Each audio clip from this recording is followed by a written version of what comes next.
Image copyright Getty Images Image caption The Trump White House is determined to revive the fortunes of U.S. coal at all costs in California, and the western U.S. wildfires made more likely by climate change continue to rage in the vineyards and forests.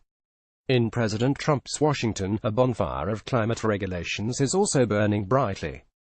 The war on coal is over, EPA Administrator Scott Pruitt told an audience in Kentucky yesterday, as he announced his intention to sign a rule rolling back the Clean Power Plan (CPP). So is this just another angry white man lashing out at the global climate conspiracy? Determined to turn the clock back to the golden age of anthracite, Mr. Pruitt would robustly deny it. Along with many other Republican attorneys general and several industry bodies, he sees the CPP as a significant overreach by the federal government. Rather than just requiring coal-fired power plants to improve the efficiency of their operations, critics say it put the onus on them to go further and invest in renewables such as wind and solar power. The past administration was using every bit of power and authority to use the EPA to pick winners and losers in how we generate electricity in this country, Mr. Pruitt said. That's wrong. Image copyright Getty Images Image caption Scott Pruitt is presented with a coal miner's helmet at a mine in Pennsylvania. However, many experts take issue with that analysis. The CPP was written with maximum flexibility, said Tim Profeta, director of Duke University's Nicholas Institute for Environmental Policy Solutions. All the federal government did was set a target, and it gave complete discretion to the state on how to hit the target. There was no picking of technology. While shooting down the CPP on the disputed grounds that it favors one form of power generation over others, the Trump administration's Energy Department seems to be doing something very similar. A diverse mix of power generation resources, including those with on-site reserves, is essential to the reliable delivery of electricity, particularly in times of supply stress such as recent natural disasters, said Energy Secretary Rick Perry in a statement announcing a new regulation on the security of electricity supply.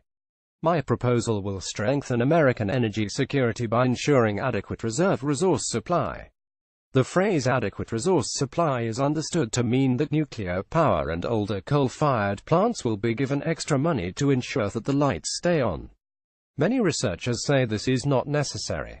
They point to states like Texas, where since 2008 wind power has grown to account for 13% of the electricity mix, while coal generation has fallen by 24%.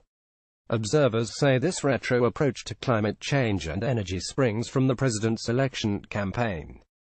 Image copyright Getty Images Image caption President Trump greets EPA Administrator Scott Pruitt on the day he announced U.S. withdrawal from the Paris Climate Agreement. The core of the Trump support truly doubts the need to act on climate change, and really sees it as an attempted government overreach, said Tim Profeta. The reason President Trump is our president is because of the real cry of pain from the Midwest and our manufacturing belt that feels left behind both economically and culturally. That's what put him in the White House, and I think he is really trying to react to that, and the decline of coal is very symbolic, and HES trying to reverse that. However, this impetus to re-energize the coal sector comes into direct conflict with a legal imperative given to the EPA in a 2009 endangerment finding by the Supreme Court that ruled that CO2 was a pollutant and a danger to health. Faced with these two contradictory pressures, Mr. Pruitt has kicked for touch.